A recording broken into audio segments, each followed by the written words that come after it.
Hello friends, स्वागत है आपका हमारे कृपा with home study YouTube channel पर। एनसीईआरटी कक्षा 10वीं की गणित में 8.2 के प्रश्न हल करने से पहले आपको ये पता होना चाहिए कि साइन 0 का मान कितना है, 30 डिग्री का मान कितना है, 45 डिग्री का मान कितना है, 60 डिग्री का मान कितना है और 90 डिग्री का मान कितना है।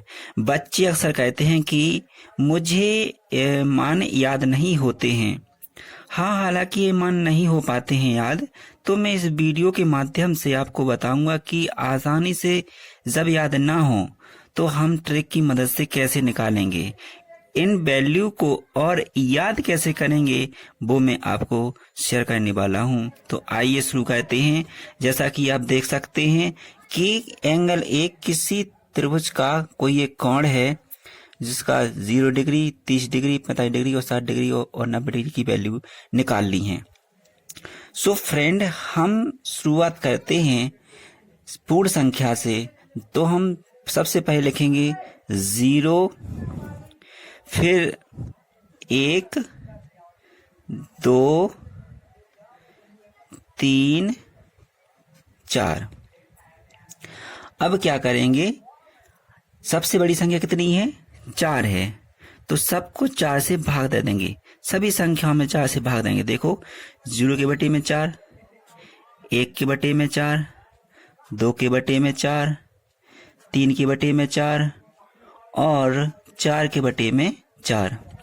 अब क्या करेंगे फ्रेंड्स, हम सबको वर्गमूल में ले लेंगे। तो इन संख्याओं का हम वर्गमूल ले लेंगे। तो इसका भी वर्गमूल ले लेंगे, इसको भी वर्गमूल में लिख लेंगे, इसको ही वर्गमूल में, और इस संख्या को भी वर्गमूल ले लेंगे और इसका भी हम वर्गमूल ले लेंगे। अब क्या करेंगे, अब कोई भी संख्या इनमें से जो आसानी से डिवाइड हो रही है, कट रही है, उसका हम आसानी से काट देते हैं, उनका हम भाग दे देंगे। जैसे कि इस संख्या का भाग नहीं जाएगा, इसका नहीं जाएगा, लेकिन इसका जा रहा है क्योंकि ये सरल संख्या है। तो अब ये पता होना चाहिए कि छोटी संख्या का भाग बड़ी संख्या में देते हैं। तो 2 का भाग देंगे किसमें, 4 में। 2 एकम 2 और 2 दूना 4। 3 और 4 नहीं कटेंगे, लेकिन जे डिवाइड हो जाएगा। 4 एकम 4। अब क्या करेंगे, देखो, अब हम वर्गमूल लेते हैं। 4 का भाग हम अगर 0 में देंगे तो क्या आएगा, 0, और 0 का वर्गमूल करेंगे तो क्या आएगा, 0। 1 का वर्गमूल 1 होता है और 4 का वर्गमूल कितना होगा, 2। 1 का वर्गमूल 1 आएगा और 2 का वर्गमूल कितना होता है, 2 का वर्गमूल 1 होता है, तो उसको हम वर्गमूल में लिख लेंगे। 3 का वर्गमूल 3, 4 का कितना होगा, 2 और 1 का वर्गमूल कितना आएगा, 1। अब क्या करेंगे, सो फ्रेंड, सबसे पहले हम क्या करते हैं कि हम इस संख्या को, जो 45 डिग्री वाली संख्या है, इसका हम सेंटर कर लेंगे। इसको हम सेंटर में ले लेंगे और बाद की जो संख्या है उसको पहले लिखेंगे और जो पहले वाली संख्या है उसको हम बाद में लिखेंगे। तो देखिएगा, इस क्या कहते हैं, सबसे पहले हम इस संख्या को लिख लेते हैं। सो हमने लिख लिया 1/√2। अब इस संख्या को, जो बाद वाली है, इसको हम पहले लिखेंगे और जो सेकंड लास्ट है तो इसको हम पहले लिखेंगे दूसरे नंबर पर, √3/2, और जो सेंटर में है ही। अब हम इसको लिखेंगे 1/2 और फिर लिखेंगे 0। दोस्तों, अब बात आती है 10 की। तो 10 की वैल्यू कैसे निकालेंगे, देखो, 10 का सूत्र होता है sin/cos। तो 1 का इसमें इन संख्याओं का ऊपर वाली संख्या में क्या देना है, भाग। तो 1 का इसमें भाग देंगे, फिर इसका इसमें देंगे, फिर इसका इसमें देंगे, फिर इसका इसमें देंगे, फिर इसका इस संख्या में भाग देंगे।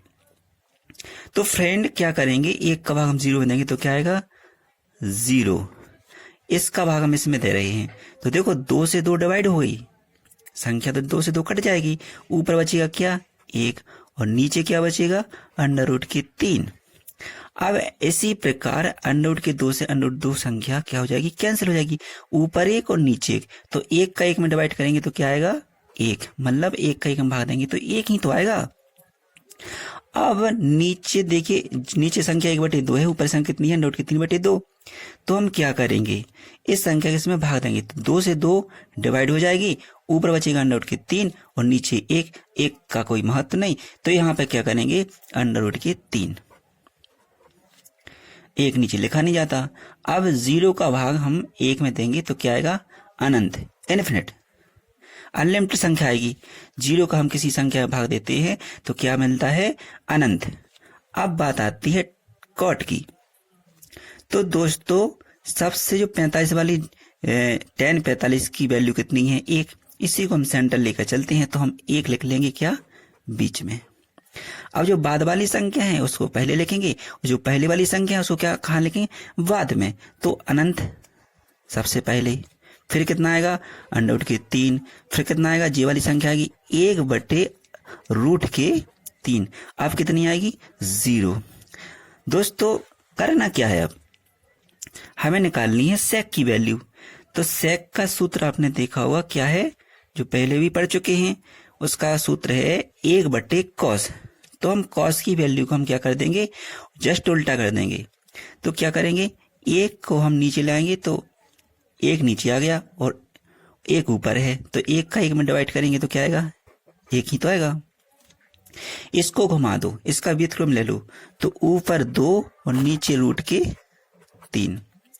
इसका व्युत्क्रम ले लो तो ऊपर रूट के 2 और नीचे 1 लिखा नहीं जाता। फिर इसी प्रकार इसमें भी ऊपर 2 नीचे 1 लिखा नहीं जाता, और इसमें ऊपर 1 है और नीचे 0 है, तो 0 को भाग 1 मिलाएंगे तो कितना आएगा अनंत। इसी प्रकार कॉसेक की वैल्यू निकालने के लिए सेक 45 को हम सेंटर में ले लेंगे, तो इसका हम बीच में ले लेते हैं √2।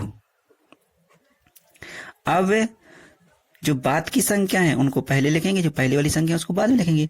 तो जो बाद में लास्ट में कौन सी है अनंत, तो अनंत को हम पहले लिखते हैं। फिर कितना ही 2, तो 2 को लिखते हैं, जो तो सेंटर में लिख ही लिया था। अब इसको लिखेंगे 2/√3 और फिर लास्ट में लिखेंगे 1। तो गाइस आपको समझ में आया? यदि हमारा वीडियो से आपको समझ में आई हो तो इसको लाइक, सब्सक्राइब और शेयर जरूर करिएगा। धन्यवाद।